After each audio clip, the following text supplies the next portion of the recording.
जय हिंद दोस्तों, मैं यू श्रीवास्तव और आपके अपने YouTube channel U Shrivastava talk में आपका स्वागत है। हम में से 50% लोग लक्ष्य का निर्धारण तो कर लेते हैं पर उसे पूरा नहीं कर पाते।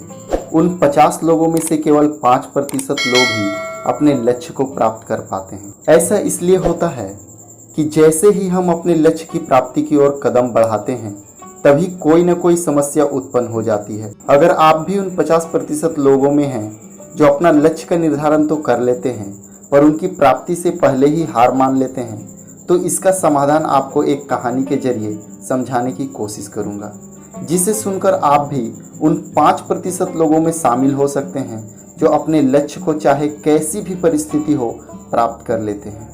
इस कहानी के हर वाक्य में गहरी शिक्षा छिपी हुई है और ख़ास बात यह है कि यह बहुत ही प्रेरक कहानी है, जिसे सुनकर आप अपने लक्ष्य को दोगुने जोश के साथ प्राप्त कर सकते हैं। तो आइए एक गहरी सांस लेते हैं और कुछ सीखने की कोशिश करते हैं। एक बार की बात है, एक निसंतान राजा था। समय के साथ वह बूढ़ा हो चुका था और उसे राज्य के लिए एक योग्य उत्तराधिकारी की चिंता सताने लगी थी। योग्य उत्तराधिकारी की खोज के लिए राजा ने पूरे राज्य में ढिंढोरा पिटवा दिया कि अमुक दिन शाम को जो भी मुझसे मिलने आएगा उसे मैं अपने राज्य का एक हिस्सा दे दूंगा।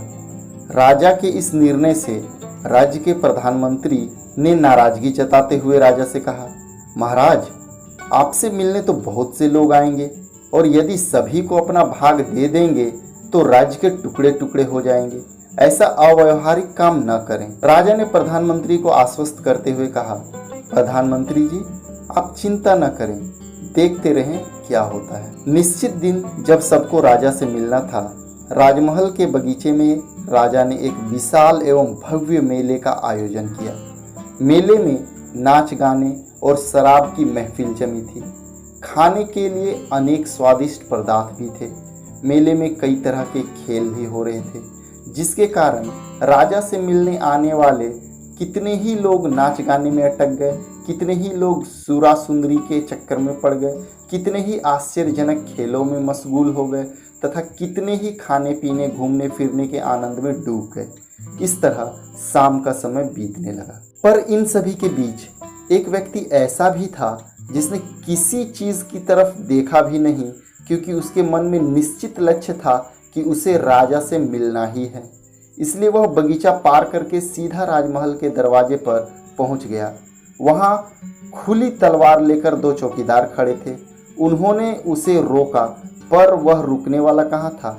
उनके रोकने को अनदेखा करके और चौकीदारों को धक्का मारकर वह दौड़कर राजमहल में चला गया, क्योंकि वह निश्चित समय पर राजा से मिलना चाहता था।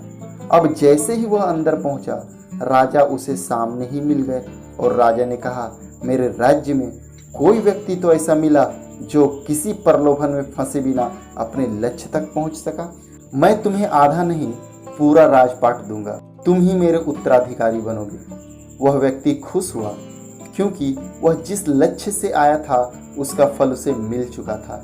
वह बिना किसी रुकावट के चक्कर में आए अपने लक्ष्य को प्राप्त करने में सफल रहा। तो देखा आपने, उस व्यक्ति का दृढ़ संकल्प ही उसे उसके लक्ष्य पर स्थिरता बनाई रखी। दृढ़ संकल्प की गहराई को समझने वाला व्यक्ति ही अपनी मनचाही लक्ष्य को प्राप्त करने की क्षमता रखता है और प्राप्त भी कर लेता है। लेकिन किसी प्रलोभन, परेशानी या कठिनाई के कारण अपने दृढ़ संकल्प से विचलित होने वाले व्यक्ति कभी अपने लक्ष्य तक नहीं पहुंच पाते। कहते हैं ना, जिंदगी खेलती भी उसी के साथ है जो खिलाड़ी बेहतरीन होता है। दर्द सबकी एक से है जनाब, मगर हौसले सबके अलग अलग हैं। कोई हताश होकर बिखर जाता है तो कोई संघर्ष करके निखर जाता है। तो आज की कहानी और सीख आपको कैसी लगी? अगर अच्छी लगी हो तो वीडियो को एक लाइक जरूर दें और चैनल में नए हो तो चैनल को सब्सक्राइब जरूर करें, ताकि आगे आने वाले और भी मज़ेदार वीडियोस आप तक जरूर पहुंच सकें। मिलते हैं किसी और नई बातों और नई सीख के साथ। कुछ अच्छा सुने, कुछ अच्छा चुने। तब तक के लिए जय हिंद।